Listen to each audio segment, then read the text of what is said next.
Hey, everybody. Welcome to the RunDot podcast. Today, we have my favorite registered dietitian with us to help us fuel our next training session correctly.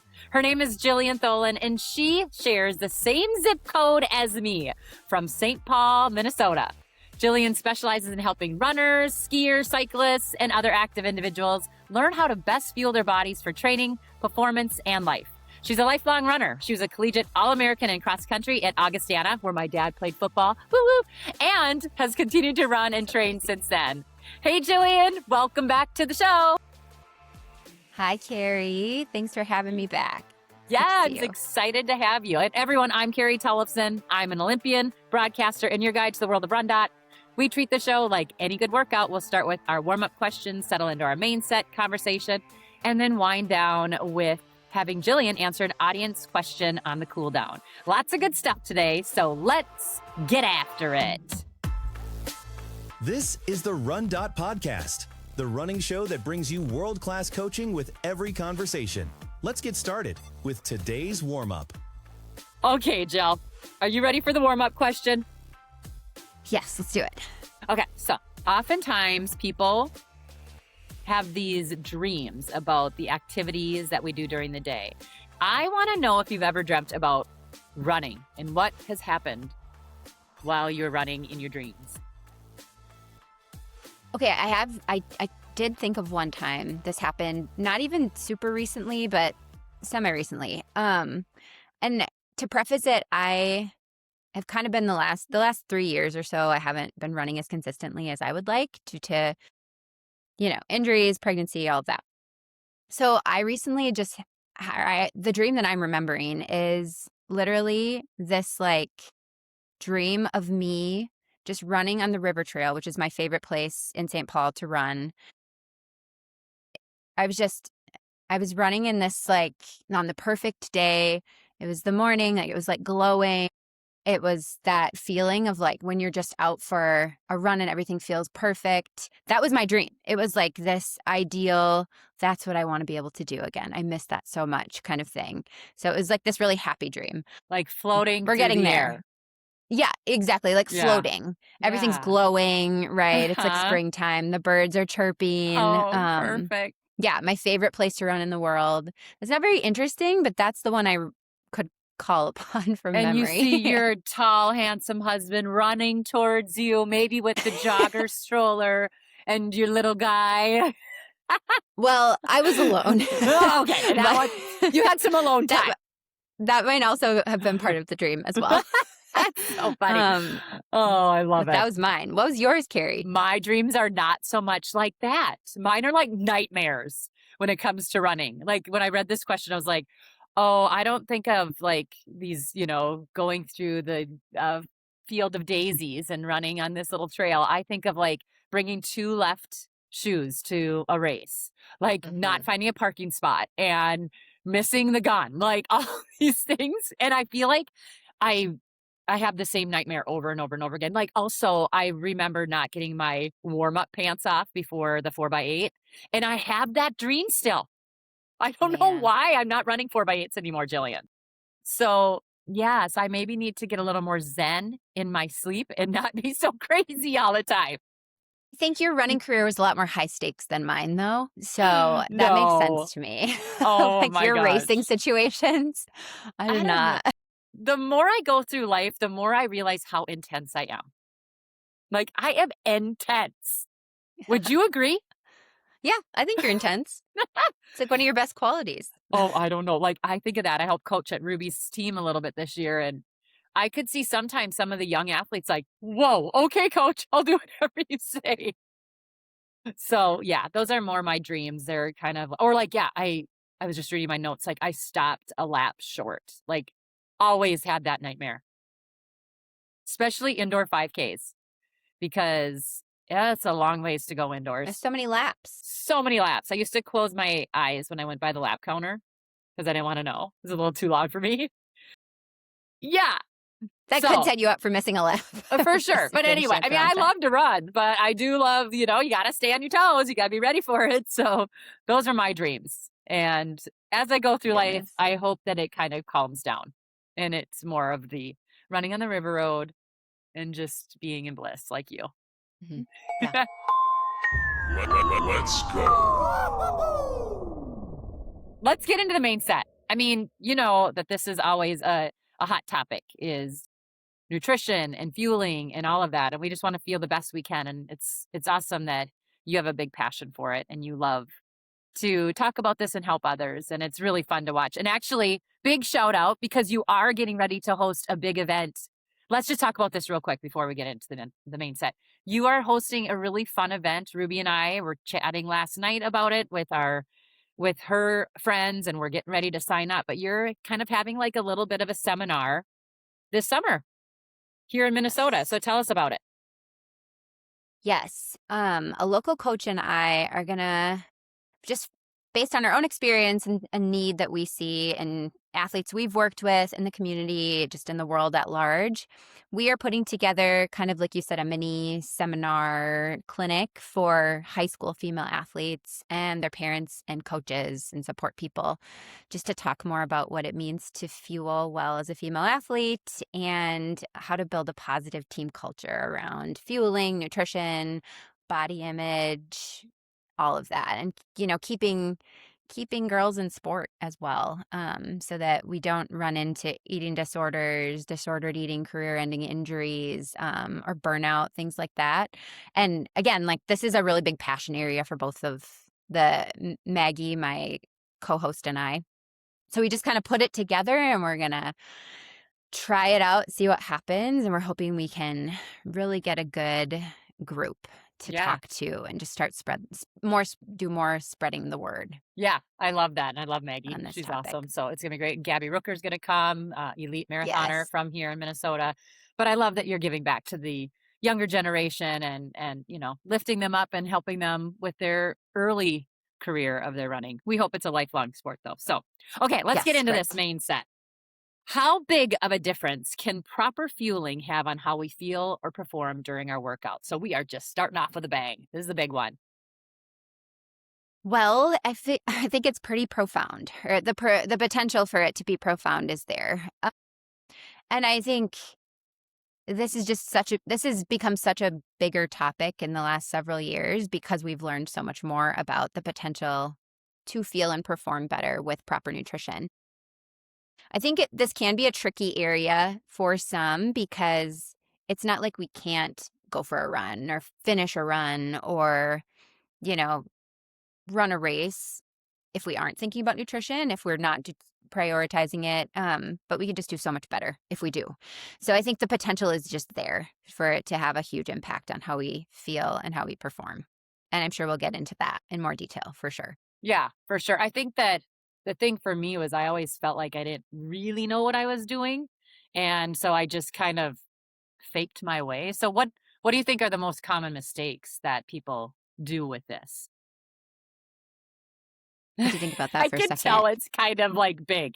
That's a big It's a big question. I mean, I think probably the top mistake that runners make with their fueling and nutrition is they think about their nutrition needs very through the lens of being a regular person, right? Mhm. Like any nutrition guidance that they've heard from just public health advice or high school health class or even social media or doctors, that's meant for sedentary individuals, they're kind of taking that and applying it to their lives, and their needs are very different.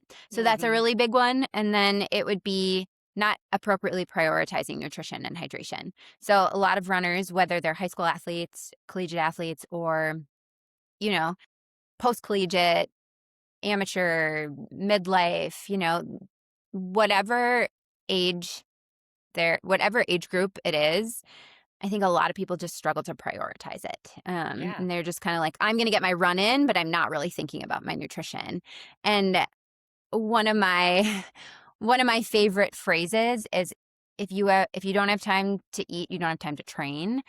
And I think that can be a really big mindset shift for people, right? Like they're willing to make the time to get that run in, get the training in, but then they don't take the time to fuel beforehand or think about fueling afterwards or map out a plan for, their intra run fueling or pack their lunch or any of that stuff, grocery shop, right? But all of that stuff has to be, in my mind, I'm biased, right? This is what I do, but that's such a necessary component of training. So I think that in addition to just the generalized nutrition advice is the biggest hurdle that I see people struggling with.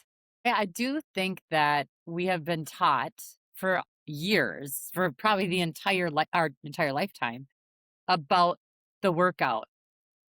And we Right. haven't really been taught about the fueling. I mean, that's what you do for a living, as you said, but I just think back to all these years that I've been running, and I don't know if I've really, and I haven't probably sought out professional help like you, but even with our coaches, we don't talk a lot about fueling. Probably because it's hard to educate, people. You've done a lot of studying and you've done a lot of research on this. So it is hard, but that is something that is definitely missing, I feel like, in the sport world. Well, and so much of, I think, what we think about improving our performance as runners is the training, right? We Yeah. think about the intervals and the miles and the threshold work and all that time we put into training. We think about that being what makes us better, but we don't actually get better during training, right? Training is a breakdown stimulus, whether you're lifting weights or running or whatever. We get better when we're adapting to training. So that's the recovery and the rest and the nutrition outside of training.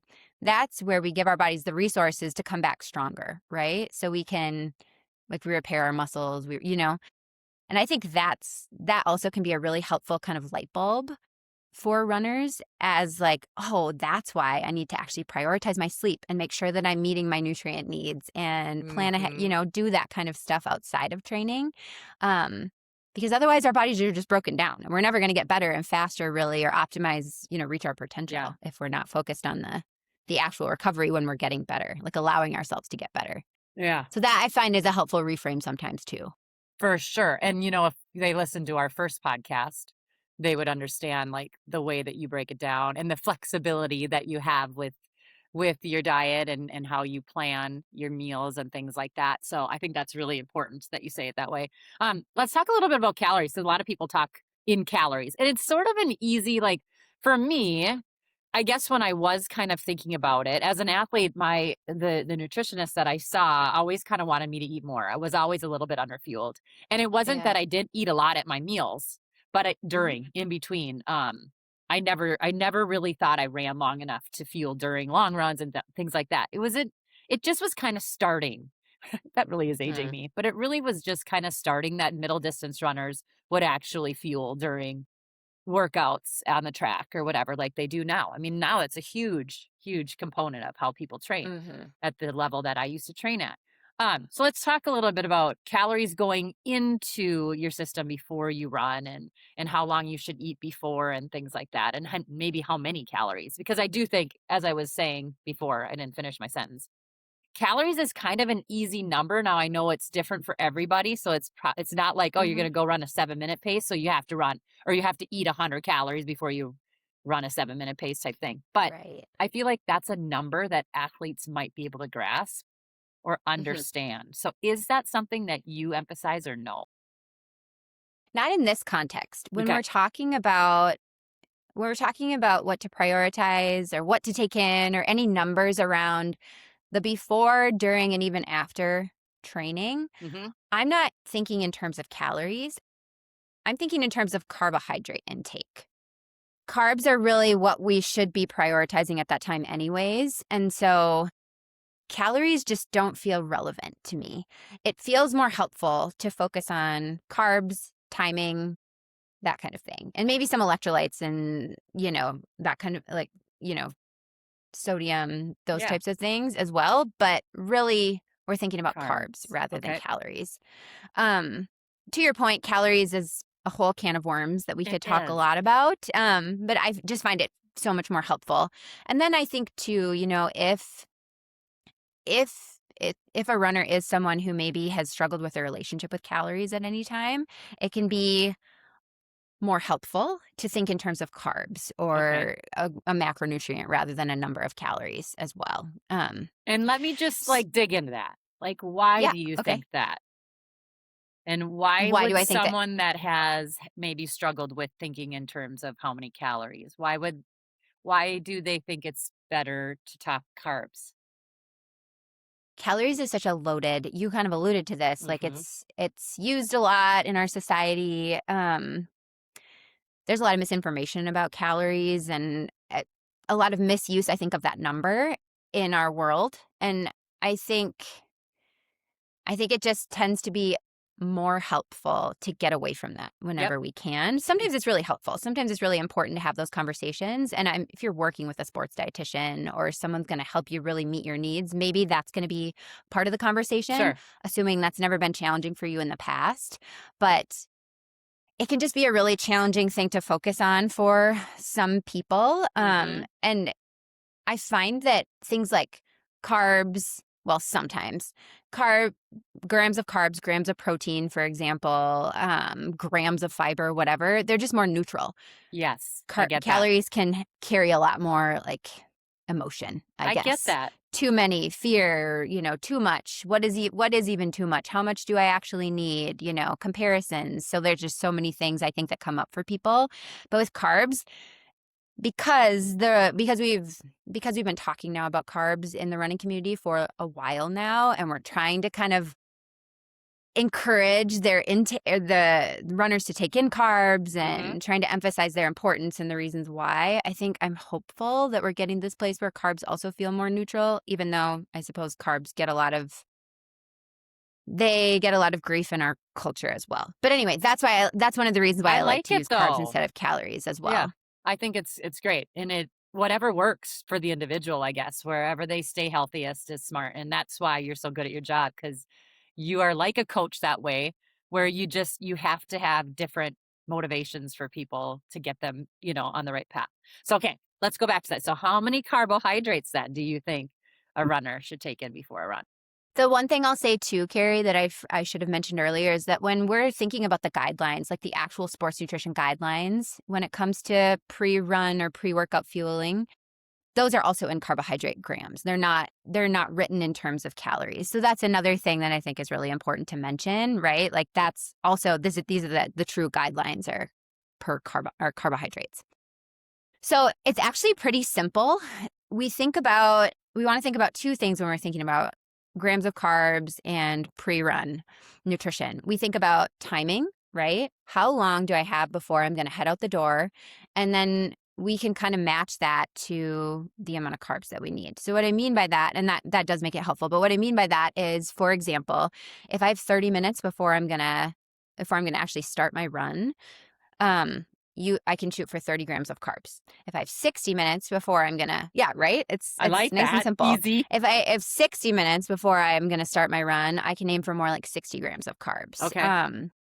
And similar, like 90 minutes before, maybe 60 to 90 grams Mm. of carbs. So that's kind of the framework for pre-run, which is Okay. really helpful. So that's what we think about in terms of timing and grams of carbs. Would it be helpful to have some examples of what that could look like? I love that. I love examples. Like I was just thinking, I was going for my run this morning. I was super hungry and I was going to put it off and I couldn't. I didn't have time. And I grabbed, because the one thing that you've told me is to make sure you grab a handful of cereal or something before you go. Something, yeah. And I was starving. So I grabbed some peanut butter filled pretzels, just a handful. Great. I have Great. no Good idea what job. I ate though. Like, what do you think that was? I don't know. You don't know I either? really don't know. I should go get them. We can look at the back. Well, and I mean, if you have 15 minutes before you get out the door, you can also just do a handful of something, right? We never want to run fasted. We never want to train fasted for a variety of reasons relating to appetite, hormones, blood sugar, that we could get into another time. But something's always better than nothing. So if you have 10 minutes, you have 15 minutes, something is great. But if you do have a little bit more time and you can be thoughtful or even plan ahead, 30 grams, 30 minutes before, 60 grams, 60 minutes before. Those are some pretty good basics. So 60 grams of carbs would be like a bagel. A bagel is usually around 60 grams. And obviously, like, you can put some cream cheese or something on it as well. Just make it tasty. Yes. We But always that's like a to really good like example. our food. We like to like our Yes, food. we want to like our food. Or even 60 grams of carbs could also be like 2 slices of bread and a banana. For example, like 30 grams of carbs would be like a banana, or a couple big graham cracker sheets would be I 30 use that a grams, or lot. a really solid handful of pretzels or pretzel chips. Another way to get that pre-run carb in that can be really helpful could be just like a sports beverage, a drink Okay. like Gatorade, or I really like Scratch hydration mix. That's one of my favorite Haven't tried go-tos. that yet. I think that one's like 20 grams of carbs, but that's really helpful if you get up and you want to get out the door and you know you need something. Putting a scoop of Scratch or Tailwind or anything like that, any of those hydration mixes with that contain carbohydrates as well, into a glass and just shooting, like drinking it, and you can head out the door. Like, that's so easy on the digestive system. That's another nice hack for just like needing to get those carbs in. So yeah, you can drink them. And we talked about that in the last podcast, but Yes. doesn't have to mean you have to chew them. You can drink your carbs. Right. Yes. Yeah. A couple of packages of fruit snacks is another great option, or the applesauce pouches some people like. Those are more like 15 to 20 grams. So you might have to do a couple of those if you have a little bit more time. But those would just be a few more examples of like if you had 20 to 30 minutes before a run. Yeah, I was just watching Caitlin Clark. She kind of had her flu game last week. I don't know if you saw that. And she was trying to get some carbs or something in, and she tried to eat some applesauce, an applesauce packet. Smart. It ended up coming up because she was very sick. But nowadays, even it's not just us endurance athletes, and I shouldn't say basketball players aren't endurance athletes. They're out there for multiple hours. So they are now, you can see them on the sidelines. They're getting at the professional level, at the high school level, all of them, they're getting stuff in, whether they're drinking certain drinks or they're eating something like that. It's just really interesting how far all the sports have come. Yeah, I agree. I mean, the other thing I should mention too about when we're thinking about fueling before a run, we talk about carbs because that's our body's main source of energy. That's really the nutrient to prioritize.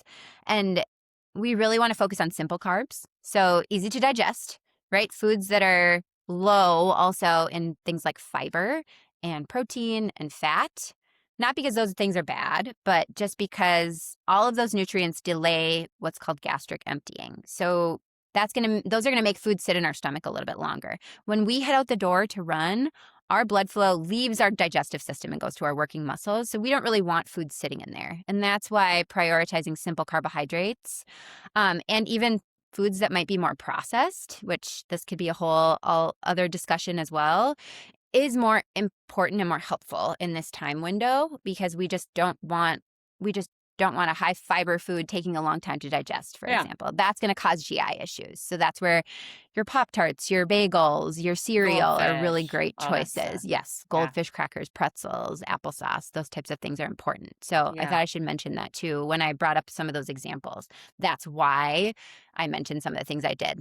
Well, and this is just, it's like so many light bulbs go off. Like, I'm standing on the middle of a infield watching all of these world-class athletes eat, and many of them are eating, we talk about peanut butter and jelly all the time. It doesn't seem like it is the most quote unquote healthiest at times, but that's what all the athletes at every level eat.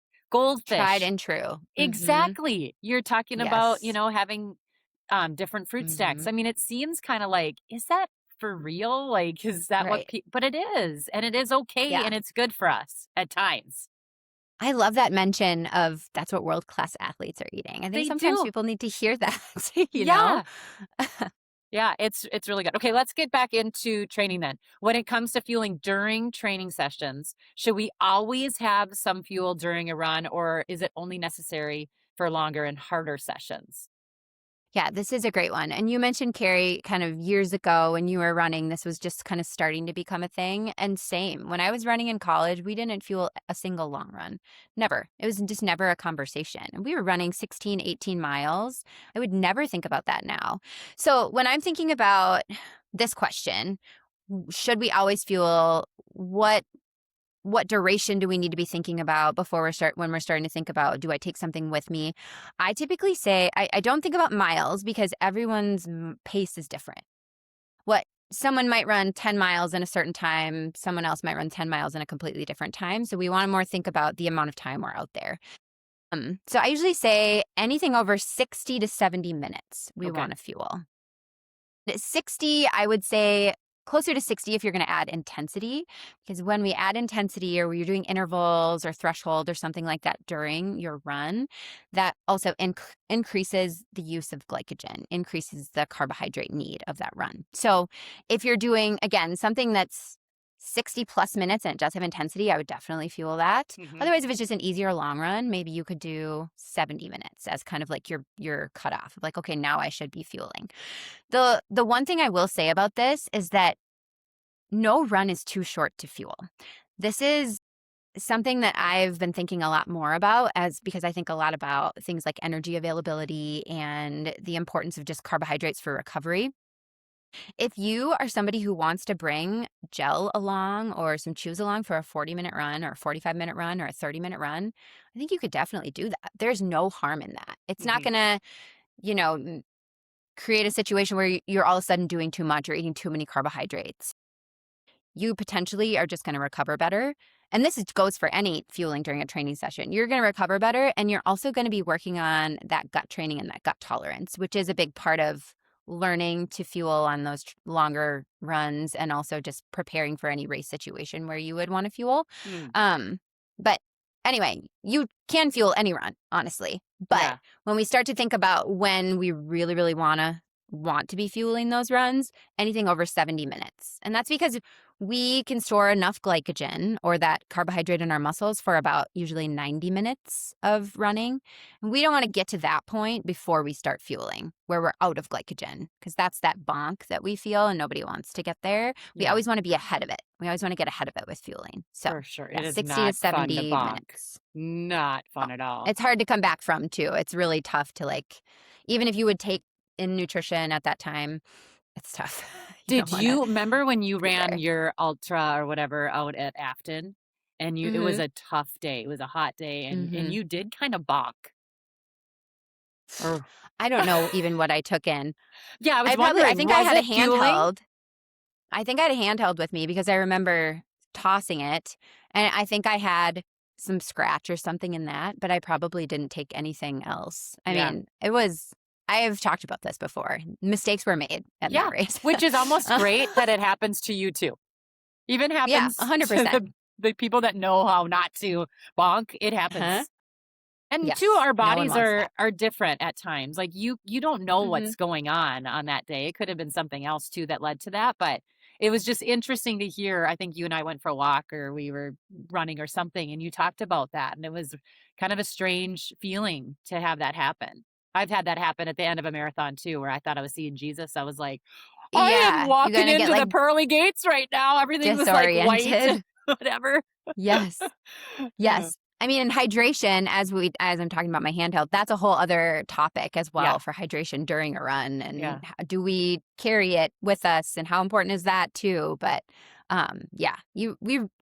it really pays off to think about this stuff. Really, before going have that plan. Runs. I know. I'm learning this as I get older, and also as I'm now hopefully helping the younger generation. One of the things I did want to ask, and this is just a follow-up of that question, when people are training for weight maintenance or weight loss, is there, when you're trying to help them, if they are taking in fueling during a shorter run, how do you factor that in? Or do you then say, you know what, we're not going to be taking in extra here during this run? Or is that just not a conversation for during activity?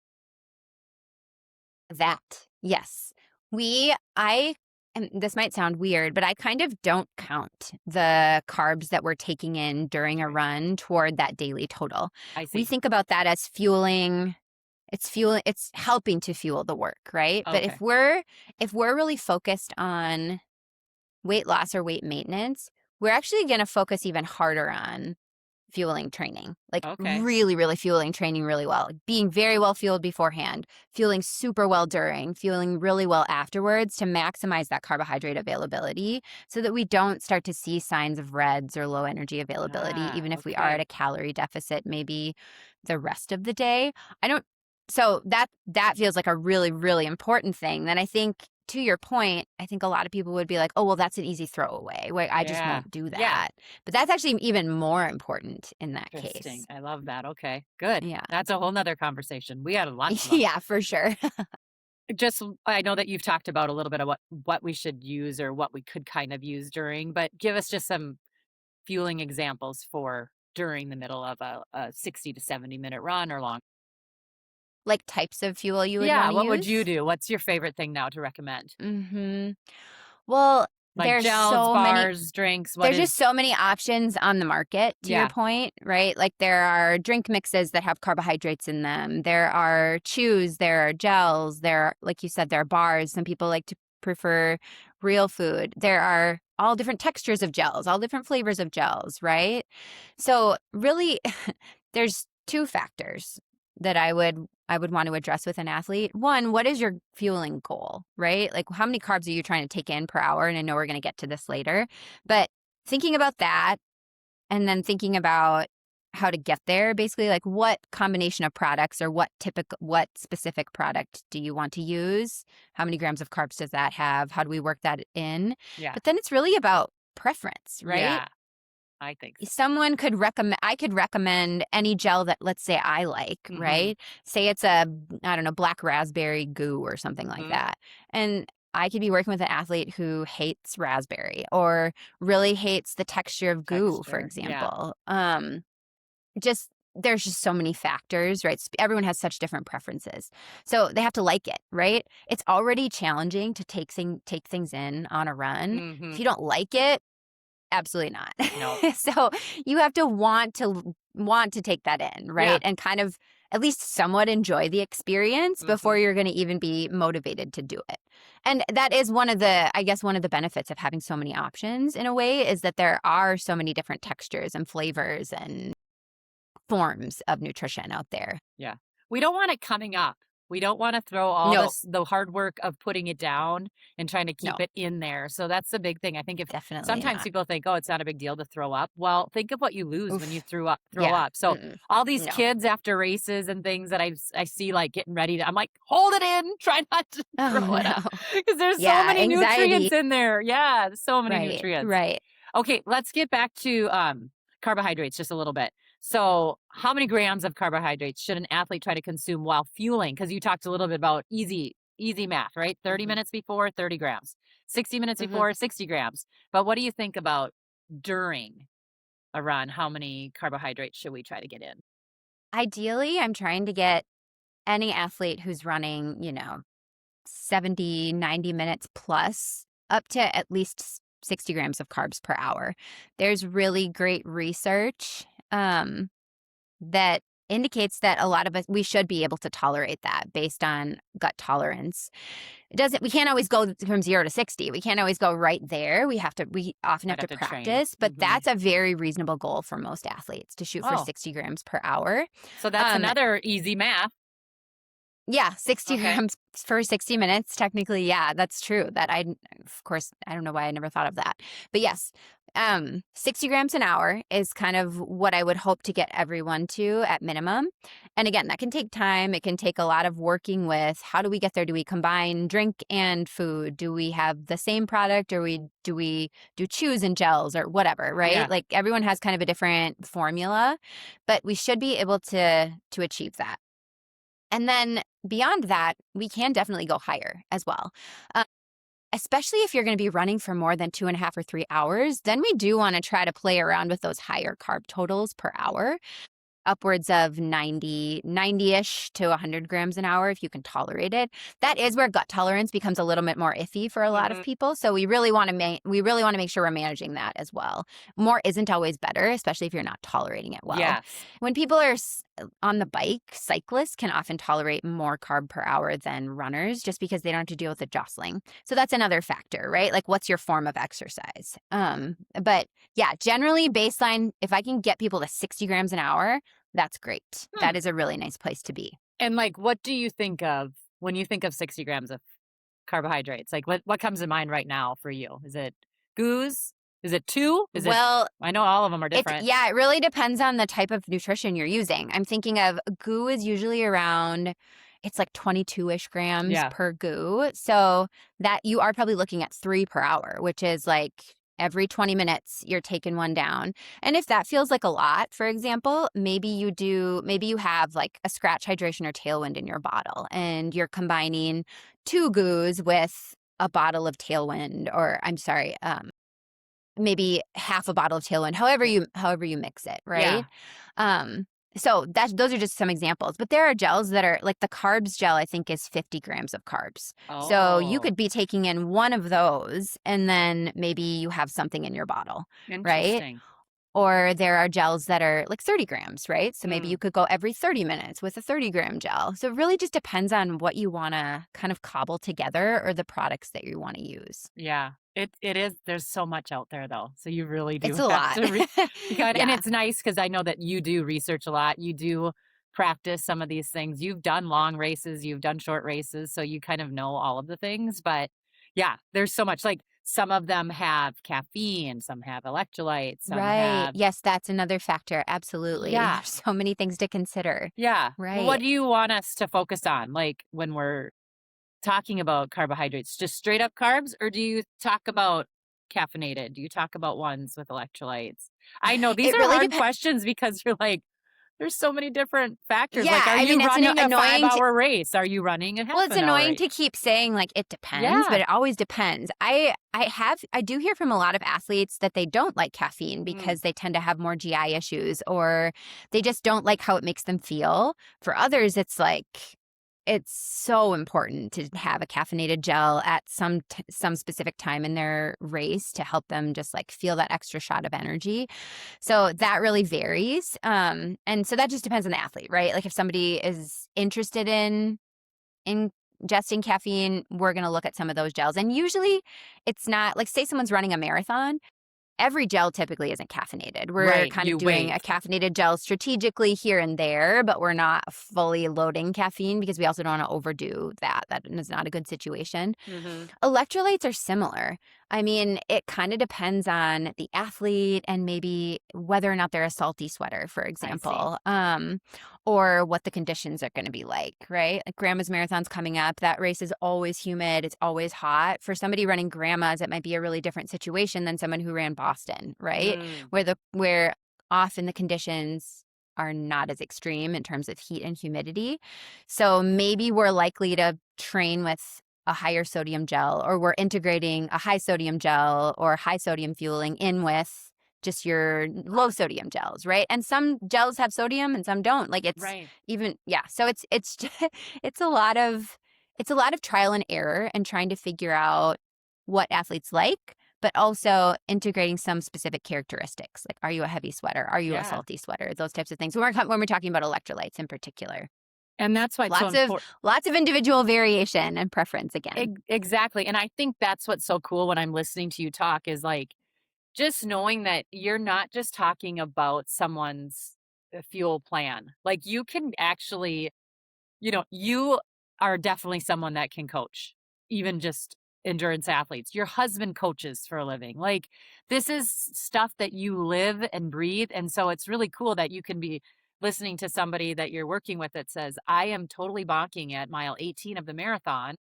And what do I do? Or I can't wait to get to that caffeine gel because that's what like mentally gets me to mile 21 because I know it's sitting there waiting for me. Like, I just think it's so cool that you can relate to so many different, athletes. It is definitely helpful to be an endurance athlete myself. Yeah. and to have made my own mistakes. And to That's for not sure. think we're crazy for like, not liking certain No. things. Right. I mean, No, I get it. there are people that are win at all costs and they'll just suck it up and do whatever. But I think you two are like, no, we don't need to do that. We can find what we like. Yes. Yeah, absolutely. So important. Yeah. Okay, so this one was an interesting one. We both read through some of the questions. And you were like, Carrie, I think this could be seriously its own episode. So we're gonna talk about this just quickly, and then we are gonna have another episode on this. But many athletes think that the job is done once the workout is over, and we talk a lot about post-workout fueling. So what do you think we need to do once our workouts are done, and without going on for 45 minutes about it? Just kind of a quick hit on that. Yes, this is a really important one. And I think it's one that a lot of people get wrong, again, because of social media and just kind of misinformation out there. But the first thing is the quicker you can get some food in afterwards, the better. And it's pretty normal for appetite to be low after a run. Yeah. That's a very normal response. If that's you, it doesn't mean there's something wrong with you. It's normal. It also doesn't give you a pass to not eat something or not fuel somehow. We just have to be a little more strategic. So our main priority within, I would say, like 30 to 45 minutes of getting back from a run is carbohydrates. This is the thing that people get wrong. We More think carbs. we hear we need protein for recovery. We got to prioritize protein after workouts. Protein is important, but carbs are our first priority when we get back. Ideally, we're taking in some kind of mix of carbs and protein on the range of like a 3-to-1 ratio, maybe 45 to 60 grams of carbs and 20-ish grams of protein, but that's just one example. It could also be something a lot smaller. This is where chocolate milk is that kind of classic example and ideal option for post-run. Chocolate milk is higher in sugar than, regular milk. We need that sugar for the carbohydrates, and it's got just a little bit of protein. That's ideal. And because it's liquid, it's easy to get down. Yeah. But really, it's just focusing on something that's a 3-to-1, 4-to-1 ratio of carbs to protein within like 30 to 45 minutes post-run.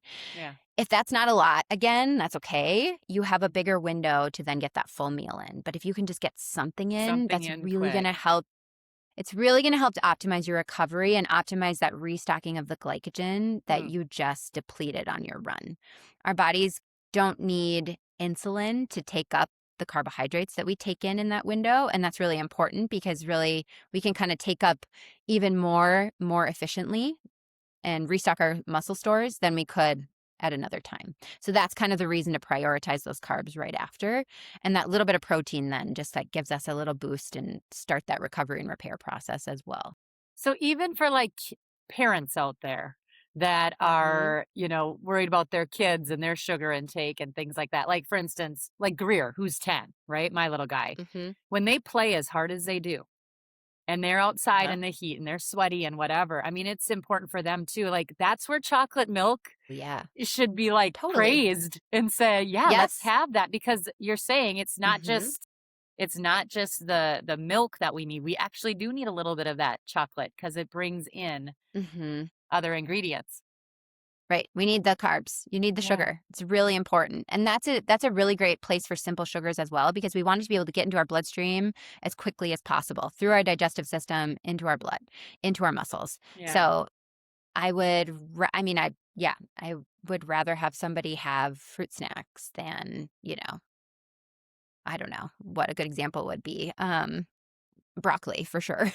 Yes, I do think that's important for us. And that's maybe where we've gone not wrong, but we just didn't know enough. When I was little, you didn't want to encourage all this snacking all the time. It just wasn't how it was. It was meals, certain meals, and not a lot in between. Right. But you think of how hard these young kids are, and a lot of them are working out now. I mean, they're not just going and running around the block. Like a lot of them are out. Yeah. They're batting, serious. They're playing basketball, like they're doing hardcore sports because they want to be professional athletes, every single one of them. Right. But I do think that's important for me as a mom to realize too, like if I'm going to come in and make sure that I'm getting some fueling and hydration within 30 minutes, maybe I should think about that at a younger age for my kids and have them continue on that journey as they get older. Yeah. Absolutely. Always sandwich your workouts with a snack at least. Okay. Okay. Tell me a little bit about, what you feel like. I mean, I know that you and I are both in this kind of weird spot of life where our workouts haven't been the main priority, even though we love to work out, but we're not in training for anything. We're not really getting Mhm, ready for a race. So tell me what your feeling mhm. looks like right now.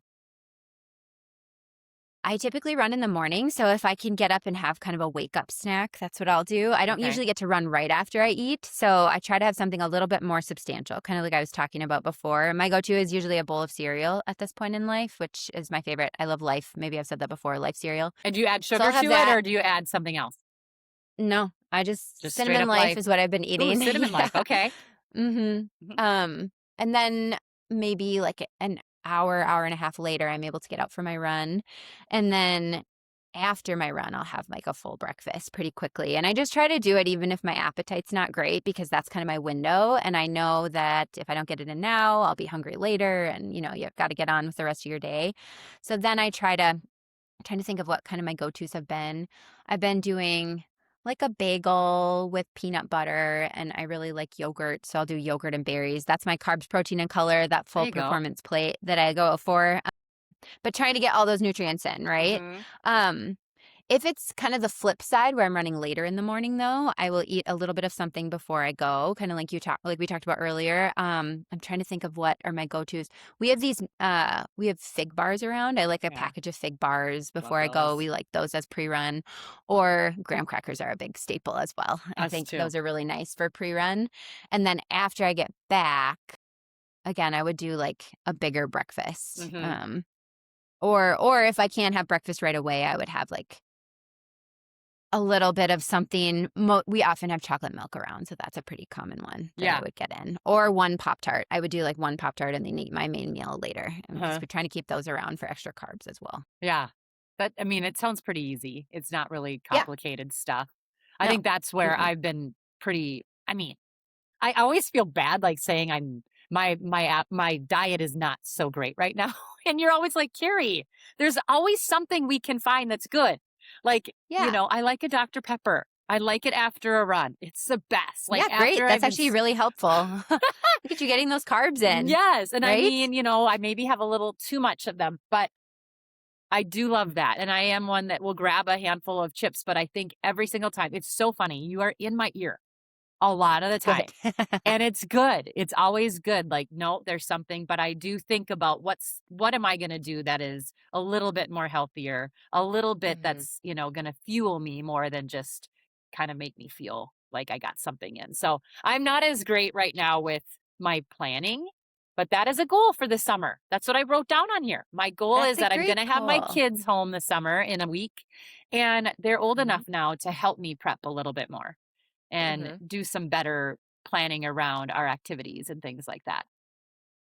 So I A might be little hitting you planning up. and prep goes a long ways, Yeah. honestly. Yeah. It really does. Okay. Yeah. It doesn't have to be that complicated. Just like a few ideas, a few things you can prep ahead. Yeah.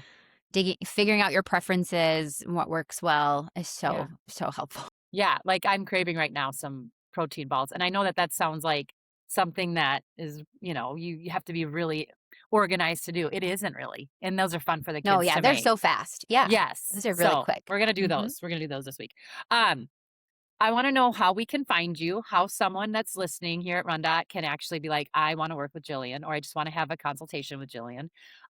Also, I want to know how they can find out more about the event here in Minnesota, if they are a Minnesota or Wisconsin or someone that's close that could come into the city for a little bit.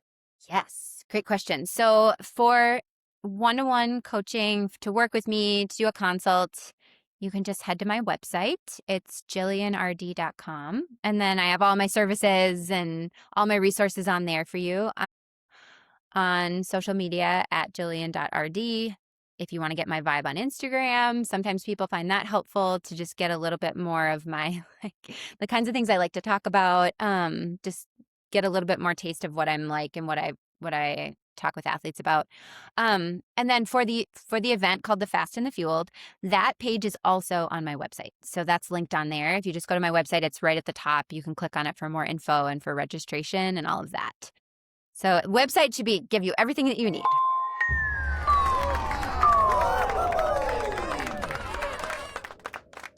Okay, cool down question. You ready for it?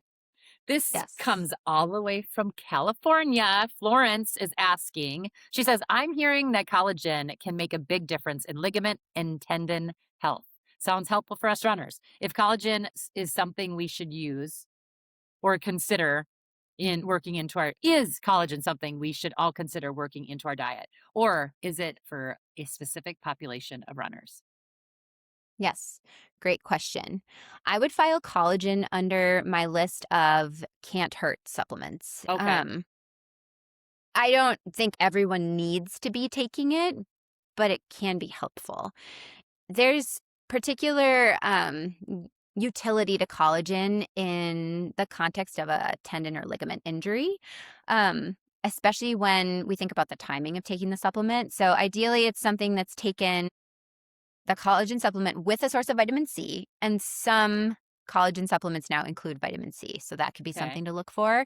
But we want to take that collagen with the vitamin C prior to doing any rehab exercises for a tendon injury. That is, again, in the context of an injury, but could all runners potentially benefit? Sure. I don't think that there's a reason. I don't think that there's necessarily any contraindications to taking collagen. I would just make sure you look for a good source of it. That's kind of the thing with this type of supplement. Could it be helpful? Yes. Is it necessary? Not necessarily. Is it particularly helpful if you have maybe a chronic tendon or ligament injury? Maybe. So there's kind of a lot of like maybes here. Okay. But short answer to could it be helpful? Yeah, absolutely. So it's just kind of based on, individual to individual as well. Yeah, definitely. It could be helpful for anyone. Particularly something I would actually recommend if you, in the setting of a tendon or ligament injury. Okay. Interesting. Thank you so much, Jillian. Can't wait to have you back on the show and Thank you for having me. to continue to work on our fueling and hydration. It's so important, and I love how you approach it. It's easy and simple yet super important. So thanks for getting after it. Thanks, Carrie. Thanks for listening to the RunDot podcast. Help us out by leaving a rating and review on your listening platform of choice. For more opportunities to learn from our coaches, check out our YouTube channel and follow RunDot Training on social. Ready to train with us? Head to rundot.com and get started for free. Until next time, happy training.